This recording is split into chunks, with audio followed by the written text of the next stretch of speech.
Ketika orang tuh FOMO, terus motivasinya dari awal itu pengen belajar, saya tuh pengen tahu, saya tuh penasaran, saya tuh pengen mengembangkan skill, maka kita bisa arahkan ini ke arah yang positif. Nah, kemudian pertanyaannya, sebenarnya ketinggalan yang dimaksud ini apa sih? Pandangnya FOMO di kalangan mahasiswa itu sebagai pintu sebenarnya. Dan itu akhirnya membuat orang lain FOMO. Halo Stories, Selamat datang di episode terbaru kita pada segmen We Know di Untold Story. Unlocking the Unheard. Kami sama Stories pada episode ke-6 Untold Story. Semoga Stories sekalian dalam keadaan sehat fisik dan psikis dimanapun Stories berada ya. Amin. Nah, kali ini kita bakal ngobrol tentang sesuatu yang mungkin sangat erat berkaitan sama teman-teman sekalian gitu. Kita sering ngalamin ini soalnya. Apalagi Di masa-masa hidup sekarang yang kayak semuanya tuh disetir sama FYP gitu ya. ya bener banget. Mungkin udah gak asing lagi sama istilah FOMO. Oke, nah FOMO itu tapi yang sering kita dengerin itu kayak FOMO ke arah negatifnya Iya. gitu gak sih? Iya, Nah. tapi kemarin itu saya pernah dengar gitu Mbak, ada sebenarnya tuh ada FOMO yang positif gitu. Nah, itu sebenarnya ada apa enggak sih gitu. Oke, mungkin hari ini kita akan membahas terkait FOMO positif itu sendiri. Emang ada ya FOMO positif itu? Nah, untuk ngobrolin ini, kita akan ditemani sama teman kita, yaitu Mbak Sofia. Selamat datang Mbak Sofi. Selamat datang. Oke, bagaimana kabarnya Mbak hari ini? Terima kasih, alhamdulillah baik banget. Semoga Stories semua dan juga kakak-kakak podcaster yang hari ini juga sehat selalu ya. Amin. Nah, Mbak Sofia, jadi akhir-akhir ini kan kita sering tuh dengar sama istilah FOMO. Kalau menurut yang Mbak Sofia tahu gitu tentang FOMO, itu apa sih Mbak sebenarnya? Oke, FOMO ya kalau kita tarik secara istilah bahasa dulu, fear of missing out gitu. Kalau diartiin berarti rasa takut ketinggalan. Nah, kemudian pertanyaannya, sebenarnya ketinggalan yang dimaksud ini apa sih? Gitu kan ya. Nah, kalau kita bahas, kita cari tahu lebih dalam, awal mula tuh takut ketinggalannya ini tuh sebenarnya takut kita tidak terhubung dengan kondisi sosial, kehidupan sosial yang ada di hidup kita itu sendiri. Jadi ketika dia takut tidak terhubung, kemudian dia takut tertinggal. Nah, ini kemudian yang disebut dengan FOMO. Jadi ada rasa takutnya itu dari tertinggal dari keterhubungan antara kehidupan sosial. Apalagi kehidupan sosial kita sekarang kan bukan cuman di dunia nyata ya Mbak. Ya, betul. Di dunia maya pun sekarang semua udah kayak aduh takut ketinggalan mungkin tren-tren yang ada di Yes. sosial media banyak sekali ya. Udah jadi kehidupan sosial gitu. Benar. Nah, berarti kalau dari pengertian yang Mbak Sofia sampaikan tadi, konotasinya itu lebih ke negatif ya, karena Kita takut untuk Iya. ketinggalan sesuatu, Iya. takut untuk negatif. itulah ya, mungkin kita nggak bisa mengikuti semua dengan baik, jadi kayak mungkin takut nggak bisa. Cemas terus gitu ya. Iya, benar. Memang kalau kita dengarkan bahkan dari penggunaan bahasanya aja fear ya, misalnya ketakutan itu kecemasan sosial, memang konotasinya akhirnya arahnya ke yang negatif gitu. Oke, nah mungkin tadi sempat kita singgung juga di awal Mbak bahwa akhir-akhir ini kita sedikit mendengar ada bahasan terkait FOMO positif gitu.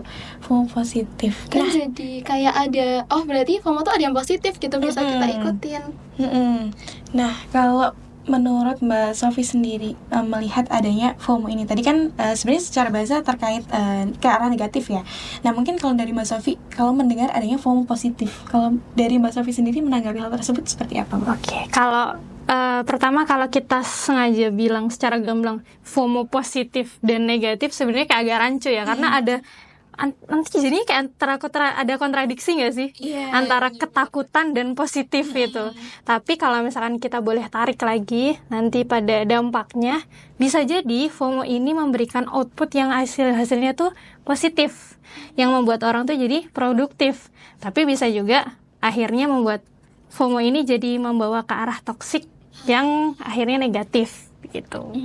Berarti perbedaannya ada di outputnya itu. Ya, bisa jadi kita tinjau dari outputnya itu sendiri. Oke. Wah, tapi maksudnya memang bahasan ini tuh menarik banget ya Mbak, karena tadi kan itu sendiri dari katanya aja udah kayak fear ya, takut sebenarnya, cuma ada bahasan terkait positif gitu. Menjurus ke anxiety. Iya, benar. Kalau Mbak Sofi sendiri pernah nggak ngalamin, kan tadi kita bahas FOMO positif nih. Nah, kalau Mbak Sofi sendiri pernah nggak ngalamin itu? Kalau FOMO positif, misalkan kita pecah ya. Misalkan kita bedakan antara si FOMO yang bisa arahkan ke arah positif dan juga bisa ke arah negatif, itu sebenarnya ada berbagai aspek yang bisa kita tinjau. Kayak pertama dari motivasinya. Ketika orang tuh FOMO, terus motivasinya dari awal itu pengen belajar, saya tuh pengen tahu, saya tuh penasaran, saya tuh pengen mengembangkan skill, maka kita bisa arahkan ini ke arah yang positif. Beda sama halnya orang yang menanggapi FOMO, kemudian justru akhirnya pengen mencari validasi eksternal. Nah, itu kemudian justru arahnya malah ke yang negatif. Nah, ini mungkin salah satu aspeknya ya. Bahkan ada banyak aspek-aspek lainnya yang mungkin bisa kita tinjau bersama terkait FOMO ini. Tapi kalau pengalaman pribadi terkait FOMO, mungkin kalau boleh ditarik ya, kalau aku di masa lalu ketika aku SMA, kemudian kebetulan aku tuh mondok ya di SMA, dan FOMO ini terjadi kan di dua alam ya tadi ya. Dunia di alam maya dan juga nyata. Nah, yang kalau di pondok ini yang aku rasakan adalah FOMO di alam nyata.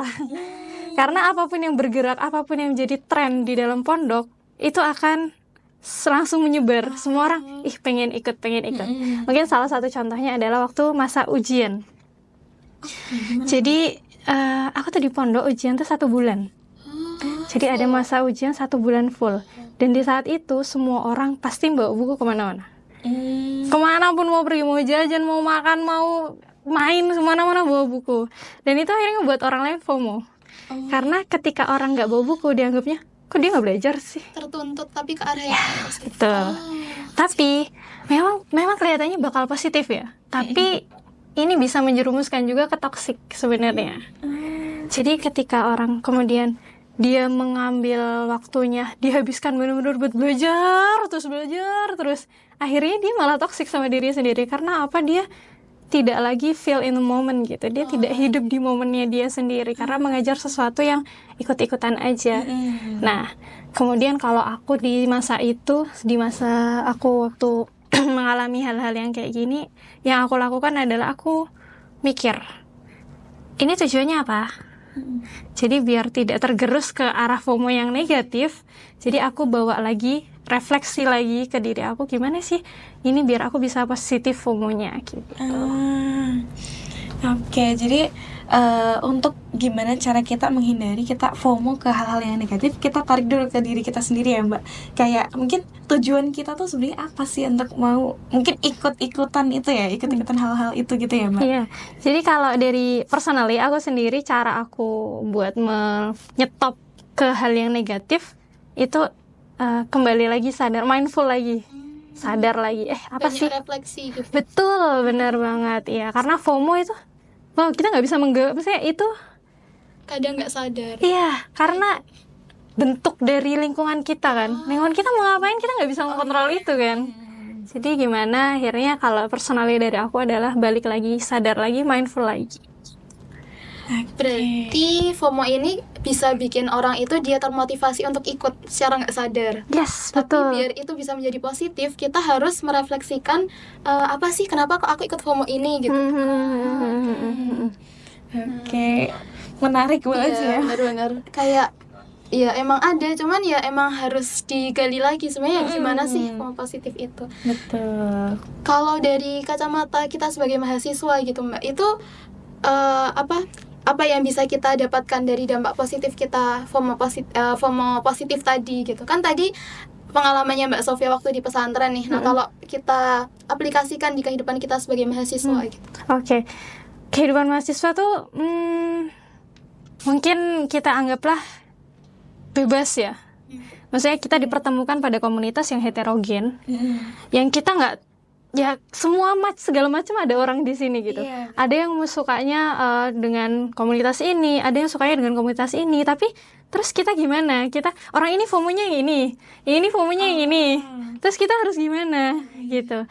Nah, kalau aku memandangnya FOMO di kalangan mahasiswa itu sebagai pintu sebenarnya. Pintu akhirnya kita belajar. Oh, ternyata ada yang ini loh.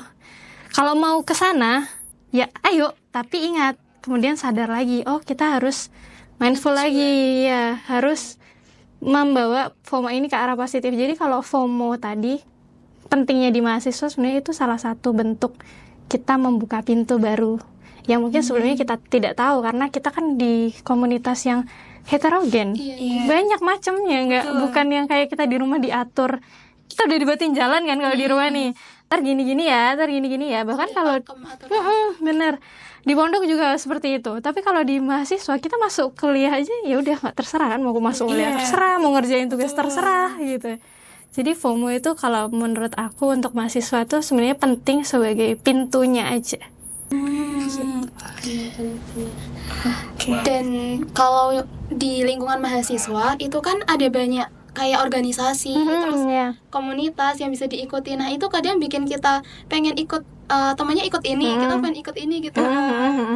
Nah itu kalau menurut Mbak Sofia sendiri gimana?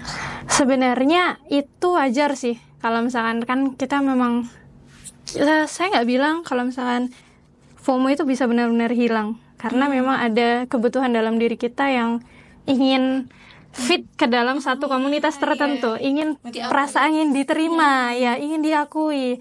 Jadi kemudian kalau kita udah kayak gitu, pengen ikut ini, akhirnya ikut ini, pengen ikut ini, akhirnya ikut ini, akhirnya kita nggak ngerti sama kemampuan kita sendiri. Kita terlalu komit. Oh, yang penting saya produktif. Akhirnya FOMO ini justru akhirnya ke toxic productivity kan? Positif apa? Toxic positivity. Nah, itu dia. Nah, jadi kalau misalkan gimana caranya? Apa tadi pertanyaannya gimana caranya ya? Kalau Mbak Sofi menyikapi fenomena itu, jadi kayak kita ikut organisasi karena FOMO. Oke, jadi itu sebenarnya nanti dampaknya ke diri sendiri sih, karena pada akhirnya tubuh kan ngasih sinyal. Kita tuh nggak bisa loh di sini. Kita tuh capek loh di sini. Kita tuh burn out loh di sini. Nah itu pada akhirnya kita kembali lagi. Oh ternyata saya nggak sanggup di sini.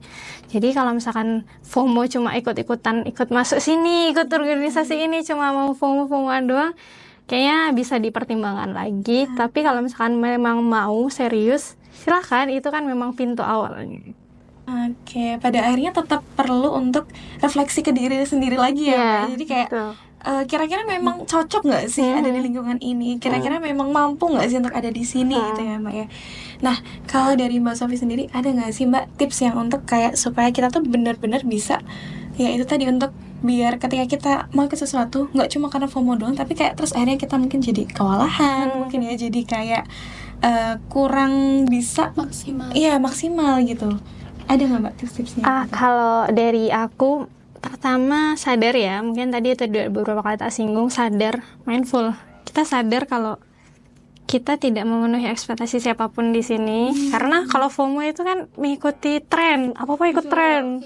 Jadi akhirnya ketika FOMO pun harus selektif, bukan impulsif. Karena kalau misalkan impulsif, dia bakal arahnya ke negatif. Semuanya dicobain. Sedangkan kalau misalkan kita FOMO, keinginan itu muncul, rasa ingin tahu itu muncul, maka harus lebih selektif sama kapabilitas diri sih itu. Jadi kemudian sadar, oh diri ini cukup mampu, oh saya sudah terlalu banyak ini komunitas, jadi mungkin next time bisa kita coba yang lain setelah yang satu selesai. Jadi mungkin ya pertama mindful sih, benar-benar sadar sama diri kita sendiri. Baik, jadi tadi udah banyak disampaikan ya sama Mbak Sofia tentang sebenarnya FOMO positif itu yang seperti apa gitu. Terus kalau dari yang aku highlight tadi Mbak Silmi itu, Mbak Sofia itu sering menekankan kata mindfulness ya tadi. Jadi kayak kesadaran buat apa sih, aku tuh ikut tren ini, ikut-ikutan FOMO yang ini gitu. Kayak misal aku ikut organisasi ini tuh karena apa? Berarti emang harus lebih reflektif gitu ya Mbak sama keputusan yang kita buat. Itu apalagi mahasiswa ya. Iya, yang tadi juga sudah sempat dimention juga sama Mbak Sofi bahwa kayak ya kita kan di sini bebas ya sebenarnya, semua kayak kita mau ikut ini terserah, mau ikut itu terserah, sebenarnya nggak ada batasan apapun gitu. Cuma yang bisa jadi batasan adalah ya gimana dari kita sendiri kan ya Mbak. Iya betul. Oke. Kalau boleh nambahin, FOMO itu kayak pemicu aja, dia hanya luar, tapi akarnya kan udah dalam diri kita. Makanya bagi siapa yang ngerem, siapa yang tidak ngerem, itu ya yang bisa diri kita sendiri. Oke. Wah, benar-benar pembahasan hari ini menurut aku menarik banget sih Mbak, karena kayak kemarin-kemarin yang kita kayak selalu menganggap kalau dengar kata FOMO itu pasti langsung mengarah ke ya hal negatif Negatif. doang. Tapi padahal ya sebenarnya kalau kita lihat ke outputnya, kita lihat bagaimana kita menyikapi FOMO tersebut dari diri kita sendiri, ya bakal ada banyak positifnya juga Iya. sebenarnya ya, Mbak. Benar. Dan apa ya, ini benar-benar Insightful banget gitu, apalagi buat kita yang baru masa-masa kita tuh merasakan itu gitu. ikut masa-masa yang kayak pengen ikut itu deh, Iya, pengen benar. ikut ini deh. Iya. Dan ternyata itu karena kita berusaha Menuruti ekspektasi Iya, dari lingkungan. Iya. dan ikut terus gimana lingkungan berjalan gitu. Iya. Karena sebenarnya kalau kita ikutin terus ya nggak ada habisnya kan. Nah, Iya, iya. tanpa terasa kita udah cukup lama nih tadi ngobrolnya, tapi seru banget loh Mbak, benar. Iya. Mungkin dari Mbak Sofi ada apa ya, kayak closing statement yang bisa disampaikan pada kita sama pada stories kalian gitu tentang FOMO positif ini. Oke, kalau dari FOMO yang positif ini sebenarnya akarnya adalah diri kita sendiri. Jadi bagaimana kita pandai-pandai membawa diri, karena arus yaitu nggak akan berakhir, bakal terus ada arusnya. Tapi bagaimana kita punya pendirian atas diri kita sendiri. Keren banget. Oke, kita tepuk tangan dulu untuk Mbak Sofi selaku narasumber kita pada hari ini yang telah menyampaikan hal-hal yang sebenarnya tadi menjadi pertanyaan di kita Iya. juga, dan mungkin bisa jadi menjadi pertanyaan dari stories kalian juga nih Mbak. Dan ya mungkin itu tadi yang bisa kita bahas dulu sampai kali ini. Kami mengucapkan terima kasih sekali lagi kepada Mbak Sofi telah berkenan untuk sharing lah bersama kita di sini gitu. Mungkin kami juga mohon maaf kalau ada mungkin salah kata atau mungkin apa yang Perbuatan kurang atau- berkenan di Mbak Sofi atau mungkin di story sekalian. Kami akhiri. Saya Anissa. Saya Silmi, Dan saya Safia. selaku narasumber kita pada hari ini, dan ini merupakan segmen We Know kita pada hari ini. Kami pamit undur diri. Terima kasih dan wassalamualaikum warahmatullahi wabarakatuh.